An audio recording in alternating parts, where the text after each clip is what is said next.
You know, you have to understand that we in government, we have to, what we implement to everybody. Yes, Mayor. Okay? Ngayon, kung kayo mismo, kayo yung nagpapalusot, that is your fault. Hindi naman kami nagpapalusot eh. Kayo mga operator, nagpapalusot. Wala kayong DR. Dadaan kayo sa iba-ibang kalsada. Lulusot-lusot, magnanakaw. That is not our fault. So kung mahuli kayo, that is your fault. We are just implementing the law. The EO is the power of the mayor to do that. Ako ba nagpalusot? Am I trying to be selective to all of you? No. Kasi konti lang yung tao namin eh. The police can only do so much. There's a COVID-19 that we have to attend to. So kung sino yung mahuli namin along the way, pasensyahan tayo. Do not blame us.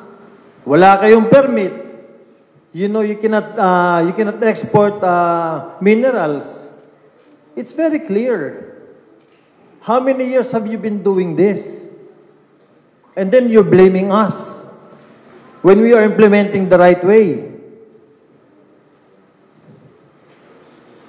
So you're saying na pinipili lang namin.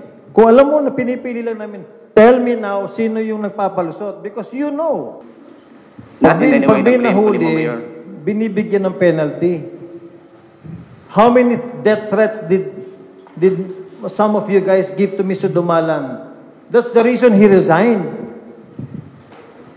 And as mayor, I have to protect my own people. If you will give death threats, I will tell the police, ito yung nagbigay ng death threats, ipapahuli ko kayo. Do not scare our people because we are doing our jobs. I was voted by the people to protect them. Pwede naman tayo magmatigasan eh. May next elections, you don't have to vote for me. Well, most of you did not support me last election, so what? I never asked a single centavo from you guys. Humingi ako ng pera sa inyo? Did I ask a single peso from you guys? I inspected the river how many times? You presented the river here. Pinakita niyo yung mga buho ninyo? So whose fault is it? Is it my fault?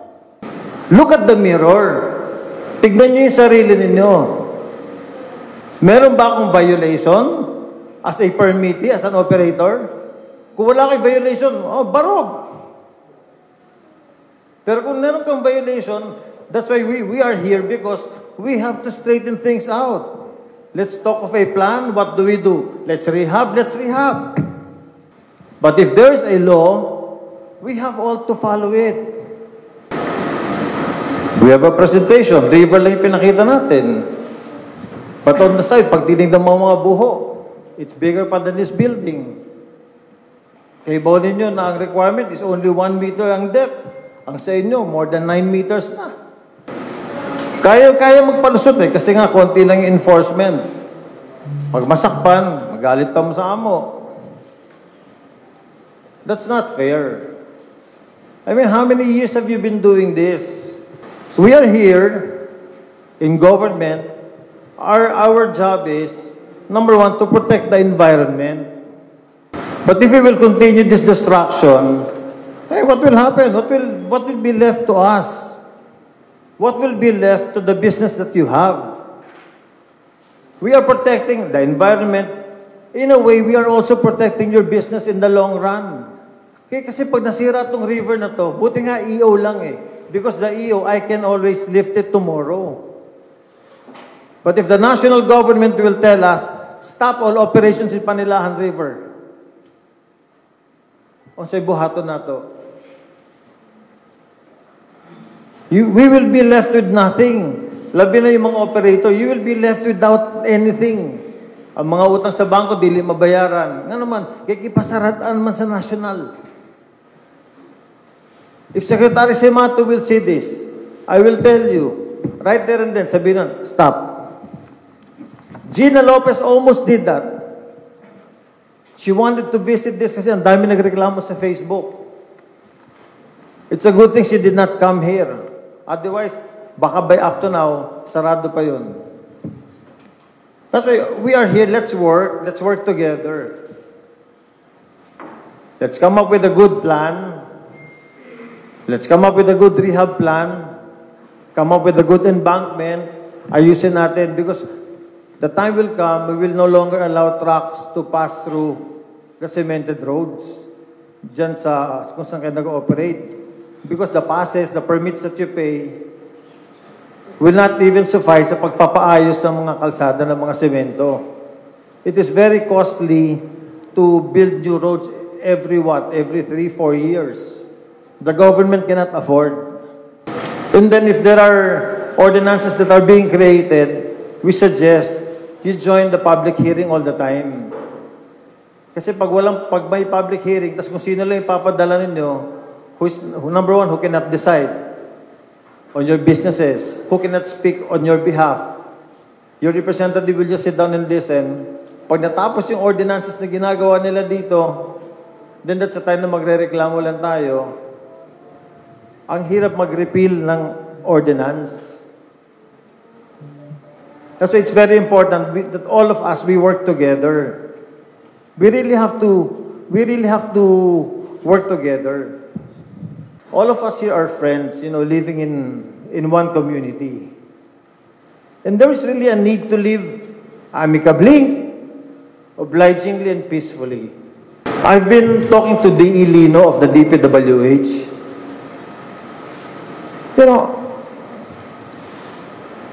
I'm coming up with a government-to-government supply. Right now, the EO says you cannot bring out any minerals, any sand and gravel materials out of Ormoc City. But I understand the need of other municipalities because of the Build project. Actually, I already have the document there waiting for me to sign it. But how many of you here have a working permit? How many? Sino yung may crusher dito na who can supply sand and gravel? I've been telling them, sabi ko, checkin nyo sino. Para once I sign this, tuloy-tuloy lang tayo. And we are also working on safeguards para mabantayan din namin na ma-protect natin yung integrity ng city. I'm very business friendly. But huwag nyo naman lokohin yung gobyerno. Huwag nyo naman iniisahan. Huwag na kayo magpalusot. Because this is what's going to happen. Mahuli, magpalusot. Sumobra yung pagkuha ng minerals. It will end up to stopping everything. And we do not want that. Yours is a very expensive business in terms of buying equipment. I understand that. Your equipment is so expensive. And it requires most of you to loan from the bank. And if there's no operation coming along, there's nothing to pay. There's no money to be paid. I mean, you will not have money to pay your loan. And that's difficult. I understand you well. But please, magtulungan talaga tayo. That's why the Association of the Sand and Gravel Operators, you have to really talk about it. Pag-usapan nyo talaga ng mabuti. Let's work together. Let's help our business. Let's help our city. Do not destroy the environment. Then go lahat yan. I have to stop the exportation because yun talaga yung nakaubos ng minerals natin. Yun talaga yung nakaguba sa atong sapa. 3 barges a day, mugawas. 12 barges a week, mugawas. Padong Sibutanan. We have one of the best sand and gravel materials in the whole region. Do not waste it. Sayang talaga. This for all of us. So kailangan magtinabangay kita. There's no other way. There's no other way to go. But we have to help each other. You help us, we will help you. Kaya natin to. Kaya natin, believe me.